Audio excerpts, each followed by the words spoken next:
El interrogante de la identidad personal es uno de los más antiguos y persistentes. Preguntas como ¿quién soy yo? ¿Quién soy o qué soy? Nos acompañan desde los albores del pensamiento humano. Podríamos responder con lo obvio: un nombre, unas características físicas, quizá una cultura o una nacionalidad, pero basta profundizar un poco para descubrir que estas respuestas son insuficientes. Estas preguntas nos conducen a explorar el yo, ese núcleo que parece ser el centro de toda experiencia. Sin embargo, al examinarlo, encontramos que no es tan claro ni tan sólido como parece. El yo es más que un cuerpo, una mente, una profesión, un oficio, un estado civil o una lista de atributos como la edad, el peso. Es lo que articula nuestra experiencia y posibilita nuestra percepción del mundo. Sentimos que el yo es profundamente íntimo. Pero, ¿qué es exactamente? A primera vista,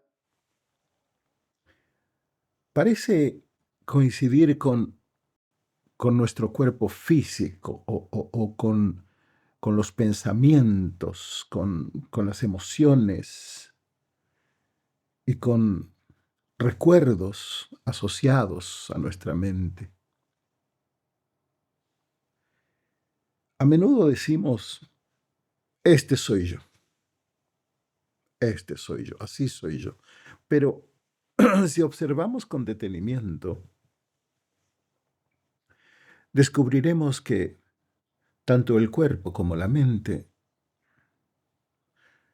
son objetos de nuestra experiencia.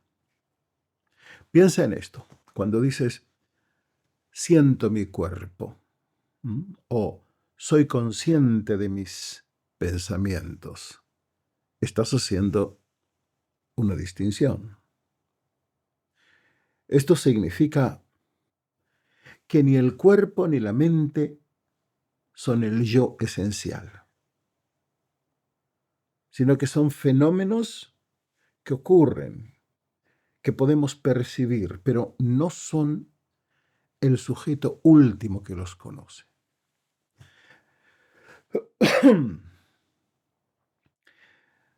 Decimos mi cuerpo, porque el cuerpo me pertenece, pero no soy yo. Lo mismo ocurre con mis pensamientos, mis ideas, mis sentimientos, o incluso con mi alma, mi espíritu, le pertenecen a un alguien.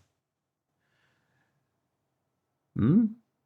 Pero ¿quién es ese alguien que siente, observa y conoce? Descartes, en la tradición occidental, identificó este yo con el famoso cogito ergo sum, pienso, luego existo. Para él, el yo era una sustancia pensante, separada del cuerpo. Pero otras tradiciones, como la Advaita Vedanta, nos ofrecen una perspectiva diferente. Según este enfoque, el yo esencial no puede reducirse a lo material o a lo mental. Este trasciende la dualidad de sujeto y objeto. En la experiencia cotidiana, esta perspectiva puede parecer abstracta, pero tiene implicaciones profundas. Si el yo esencial no es el cuerpo ni la mente, entonces todo aquello que percibimos pertenece al ámbito de los fenómenos. No somos los pensamientos o las emociones. Somos esa conciencia que observa y conoce, pero que no puede ser conocida como un objeto.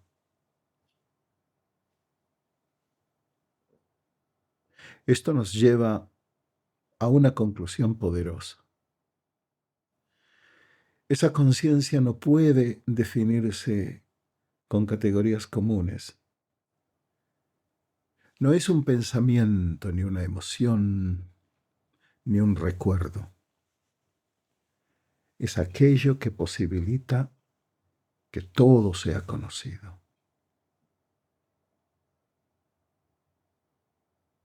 La conocemos de manera directa, pero al mismo tiempo desafía cualquier intento de conceptualización.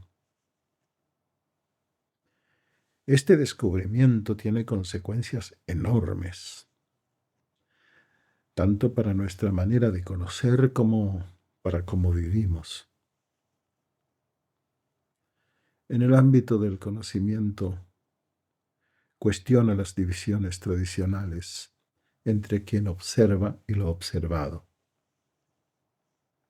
Esto no significa que el mundo desaparezca, sino que las relaciones entre nosotros y el entorno se reconfiguran.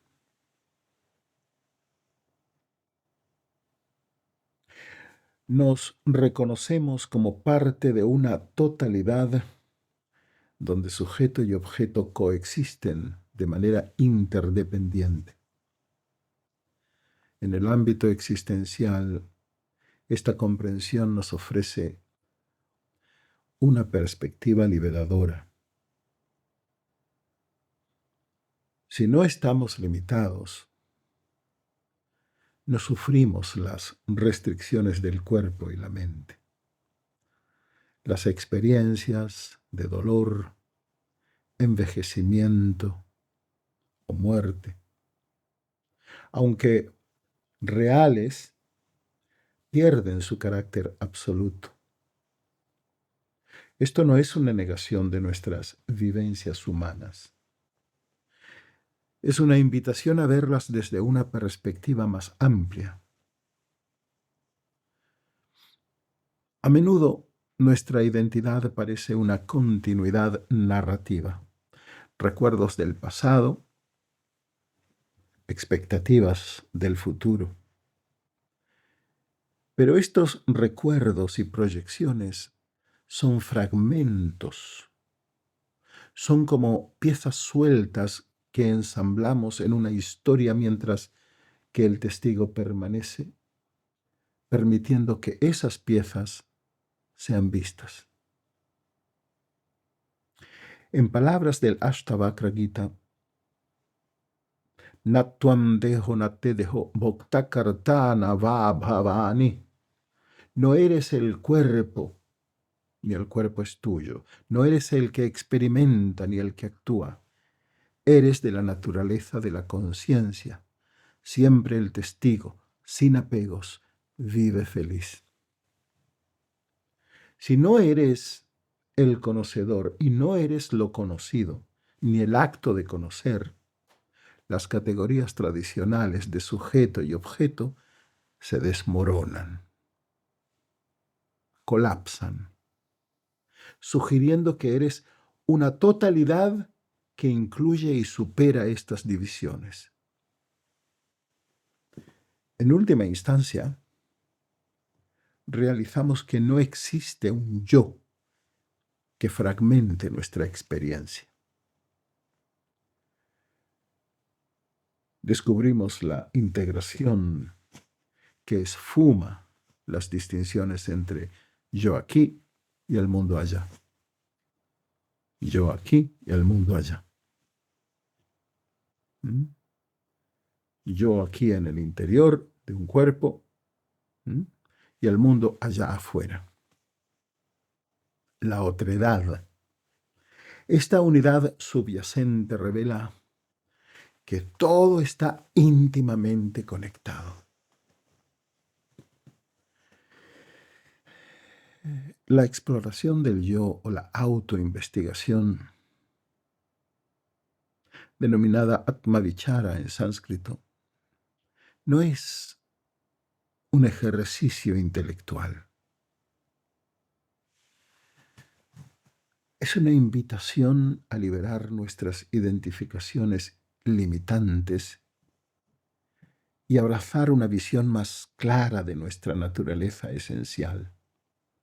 Así, cada indagación nos acerca a ese núcleo, que es el fundamento íntimo de todo lo que experimentamos. Reconocerse en esta totalidad no es olvidar lo humano, sino descubrirse como el sustrato eterno que sostiene cada instante,